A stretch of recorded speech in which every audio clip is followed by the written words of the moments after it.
Hello Chatum, welcome back to our channel DV Vidyalaya. In our today's class, we are going to discuss about another case study in cybersecurity entitled AI powered deepfake attack అనమాట. అసలు deep fake attack అంటే ఏంటి అంటే ఒక ఇమేజ్ని కానీ వీడియోని కానీ ఆడియోని కానీ ఫేక్గా క్రియేట్ చేసి అది రియలే అని నమ్మించేలాగా చేయడం అనమాట. సో ఈ డీప్ ఫేక్ని మనం ఈ ఆడియోస్ వీడియోస్ ఇమేజెస్ జనరేట్ చేయడానికి వీ విల్ యూజ్ ఏఐ అనమాట. సో ఈ ఏఐని ఇలా డీప్ ఫేక్ని క్రియేట్ చేయడం వల్ల ఏమవుతుంది అంటే అటాక్ అవుతుంది. అదే ఏఐని యూజ్ చేసి అందులో ఉన్న డిఫరెన్సెస్ని ఐడెంటిఫై చేయడమే డిఫెన్స్ అవుతుంది అనమాట. సో బ్యాక్గ్రౌండ్ వచ్చేసి deep fake technology uses AI to create realistic fake videos, images and audio recordings. So AI driven attack, దీన్ని ఎలాగ అటాక్కి యూజ్ చేస్తాము ఏఐని అంటే, ఫర్ ఎగ్జాంపుల్ ఒక కంపెనీ ఫైనాన్స్ మేనేజర్ అనే వాళ్ళు కాల్ రిసీవ్ చేసుకుంటారు. ఏమని ఎగ్జాక్ట్ సిఇఓ వాయిస్ లాగానే ఉంటుంది. అప్పుడు ఏం చేస్తారు వాళ్ళు, ఓకే సిఇఓ ఈస్ కాలింగ్ మీ అని చెప్పేసి అనుకుంటారనమాట. కానీ అది ఏఐ జనరేటెడ్ వాయిస్, అది అర్థం కాదు కదా నార్మల్ పీపుల్కి. ఏఐని యూజ్ చేస్తే తెలుస్తుంది, లేదంటే ఎలా తెలుస్తుంది? సో ఆ ఏఐ జనరేటెడ్ వాయిస్తో మేనేజర్ ఏం చెప్తారు అంటే, ఫర్ ఎగ్జాంపుల్ 2 crores అనుకుందాం. 2 crores అమౌంట్ని అర్జెంటుగా ఒక వెండర్ అకౌంట్కి ట్రాన్స్ఫర్ చేయాలి, లేదంటే సో అండ్ సో పర్సన్కి ట్రాన్స్ఫర్ చేయాలి అని చెప్తారు. ఆ ఫైనాన్స్ మేనేజర్ ఏమనుకుంటారు, ఓకే సిఇఓకి వాళ్ళకి ఏదో బిజినెస్ మీటింగ్స్ ఉన్నాయి, ఏదో ఆర్గనైజేషన్కి డొనేట్ చేయాలి, లేదంటే వర్క్కి ఇవ్వాలి అని చెప్పేసి ఆ ఫైనాన్స్ మేనేజర్ చెక్ రెడీ చేసేసో లేదంటే క్యాష్ ఉంటే క్యాషో ఇచ్చి పంపించేస్తారు దట్ పర్టికులర్ వెండర్కి. అప్పుడు ఏం జరుగుద్ది? సో నిజంగానే సిఇఓనే చెప్పాడు అనుకొని ఇతను ఉంటాడు, సిఇఓకి అసలు ఏమీ తెలియదు అనమాట. సో ఇలాగ ఫైనాన్షియల్గా 2 crores or some large amount అనేది లాస్ వచ్చేస్తుంది కదా. So which believes to be genuine అనమాట. సో ఆ రిక్వెస్ట్ అనేది ఎలా ఉంది, జెన్యూన్గానే ఉంది, కానీ అది జెన్యూనా?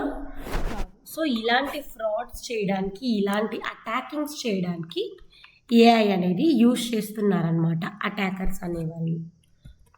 సో దీన్ని ఎలా డిఫెండ్ చేసుకుంటాం మనము అంటే, ప్రతి ఒక్క ఆర్గనైజేషన్ ఖచ్చితంగా ఇలాంటి కాల్స్ని డిటెక్ట్ చేయడానికి they have to use some AI systems అనమాట. సో దట్ ఏంట్రా అంటే ఆ వాయిసెస్లో ఏవైనా ఇన్కన్సిస్టెన్సీస్ ఉన్నా, లేదంటే డిఫరెంట్ పిచ్ కానీ డిఫరెంట్ హైప్ కానీ ఇలా ఏవైనా ఉన్నా ఈజీగా ఐడెంటిఫై చేస్తుంది అనమాట. తర్వాత ఫేషియల్ మ్యానిపులేషన్. సో ఈ ఫేషియల్ మ్యానిపులేషన్ అంటే ఏంట్రా అంటే, ఒకవేళ ఏదైనా ఫోటోని మనం మార్ఫ్ చేస్తున్నాము, లేదంటే మ్యానిపులేట్ చేస్తున్నాము అంటే ఇది ఒరిజినలా కాదా అని టెస్ట్ చేసేలాగా ఒక సిస్టమ్ ఉండాలి మనకు. తర్వాత ఇమేజ్ ఆర్టిఫాక్ట్స్, ఇది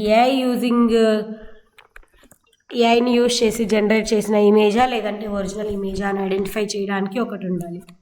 తర్వాత audio synthesis patterns. So audio అనేది ఎలా జనరేట్ అయ్యింది అని ఐడెంటిఫై చేయడానికి కూడా మనకు సిస్టమ్స్ ఉండాలన్నమాట. దీంతో పాటు మల్టీ ఫ్యాక్టర్ వెరిఫికేషన్ కూడా ఉండాలి. సో ఆన్లైన్లో కాల్ చేసేసి నార్మల్గా ఫైనాన్స్ మేనేజర్కి డబ్బులు పంపించండి అన్న వెంటనే వీళ్ళు ఏం చేయాలి, పంపించకూడదు. రిటర్న్ ఫార్మాట్లో మెయిల్ కానీ లేదా వాట్సాప్కి టెక్స్ట్ కానీ చేసి క్రాస్ చెక్ చేసుకోవాలన్నమాట. సో ఇలాంటివి జరగడం వల్ల ఏమవుతుంది, CEO came to know that some of the person has deepfaked his audio or voice to make this type of fraud అనేసి అర్థమవుతుంది అనమాట. సో ఈ విధంగా మనం డిఫెన్స్ మెకానిజంని ఈ కేసులో ఏఐని యూజ్ చేసుకొని ఇంప్లిమెంట్ చేయొచ్చు. So what are the outcomes అంటే, ఇలా చేయడం వల్ల ఏం చేస్తారు, డీప్ ఫేక్ అటాక్స్. సో ఎవరైతే కాల్స్ చేసి ఇలా డబ్బులు అడిగారో వాళ్ళకి డబ్బులు వెళ్ళదు. అలాంటి ఫైనాన్షియల్ ఫ్రాడ్స్ని ఆపేసేయచ్చు. So multi factor authentication and verification పెట్టుకోవడం వల్ల ఏంట్రా అంటే, ఆ డీప్ ఫేక్ అటాక్స్ని మనం ఎర్లీ స్టేజెస్లోనే డిటెక్ట్ చేయొచ్చు అండ్ దెన్ ప్రివెంట్ చేయొచ్చు అనమాట. కంప్లైంట్ కూడా రైజ్ చేసుకోవచ్చు. These are all the outcomes of this particular case study. And మనం ఏం లెసన్ నేర్చుకుంటాము ఇందులో అంటే, organizations should never rely solely on voice or video for identity verification.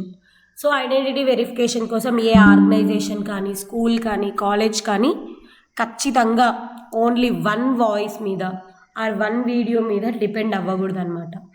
Multi factor verification అనేది ఖచ్చితంగా చేసుకోవాలి.